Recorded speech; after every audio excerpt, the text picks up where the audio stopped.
All right, guys, let's go over dips, the final chapter of this video series of Never Do Dips.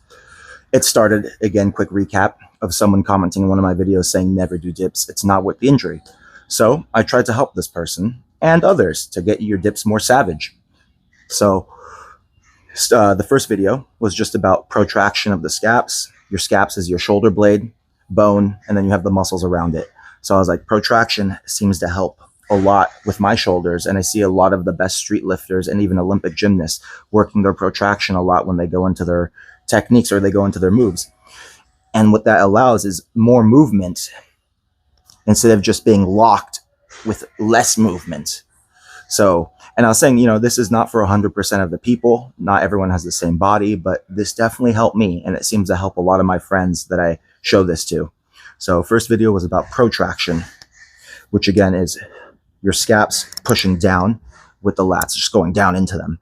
And then it's not about rounding the shoulders. It's more about going down instead of back. So push everything down. And then this allows me to go into that proper dip angle so I can work the triceps properly too. Because if I didn't protract and I was retracting, this just hurts now, right? This is not good for the shoulders. Also not good for the sternum. Gives you that bad stretch in the center. Let's recap video 2 of Never Do Dips. Video 2 was about keeping a strong core beneath you, especially for weighted dips. If you're doing weighted dips, I went over this in that video.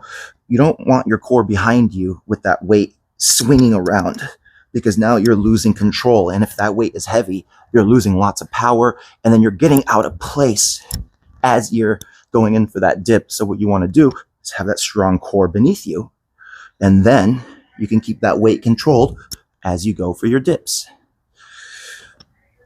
Let's go into the final chapter of this technique video now of Never Do Dips to maybe help you out. Well, let's go over that proper angle and pathing of the dips so I can engage the triceps properly. So when you go for the protraction, you keep the core strong below you. So we got videos 1 and 2 covered here. Now we have to go for a little angle in front of us. So what I do, by the way, I'm not like shrimping up or reverse crunching. I'm just keeping that core strong below me. Now what I'm going to do, instead of going straight down, is go slightly forward angle, and then I go down. Notice the difference? So let's just say I go straight down. Not good for the shoulders. Let's say I go forward ever so slightly, and then I go down. Great for the shoulders. Now I get a better stretch. Now we keep that core strong below us, especially if we're using weight.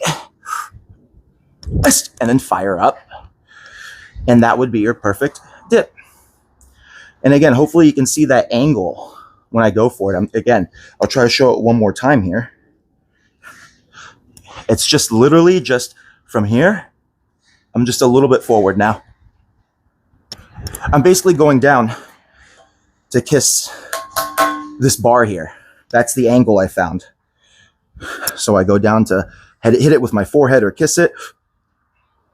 Fire up with the triceps. Slightly forward, down, up. And this will be your perfect dip, especially when you're adding weight to there, and a lot of weight. So if you're having problems with your shoulders, maybe that sternum, work your protraction so it gives you more movement instead of retracting and stretching everything out right away. That protraction, pushing everything down, allows some movement so you're not up in your ears either, right? It allows a little bit of give. That proper angle lets you use the triceps properly. And then the strong core. You hold everything together. Just, make everything more fluid, and it becomes the perfect dip again. So, there's your Never Do Dips video.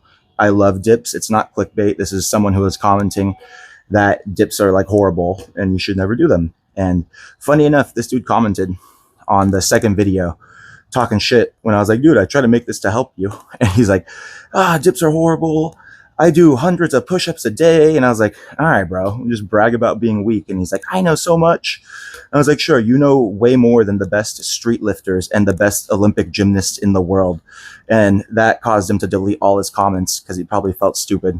So I was going to post it, but you know, he deleted it too fast. I was like, damn it. I should have fucking just took a picture of everything. Would have been funny. But anyways, maybe the rest of you can use this information to get more savage. You never want to be bad at something you like. You know, it's like saying never bench, never squat, never deadlift, like never do anything. Like, okay. Or you can figure out how to get good at everything. So, you know, do your best, and then there's always room for improvement. And, you know, talking about squats and deadlift, let's finish it off with bracing. So I brace for all of my lifts. Sometimes I think this is self-explanatory, but sometimes people don't know this.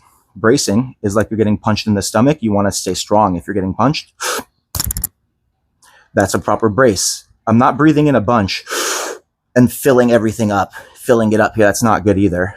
I'm just taking a little breath in to have this imaginary air belt, strong core. And I do that bracing for all of my lifts. And that not only keeps your back safe for deadlifts and squats, but it gives you a little bit more oomph when you're doing dips and everything. So the bracing, well, and you're in a strong feeling when you have that minimal bracing within. So there's a little small oomph for you at the end of this never do dips video. So stay savage. If you have any questions, ask.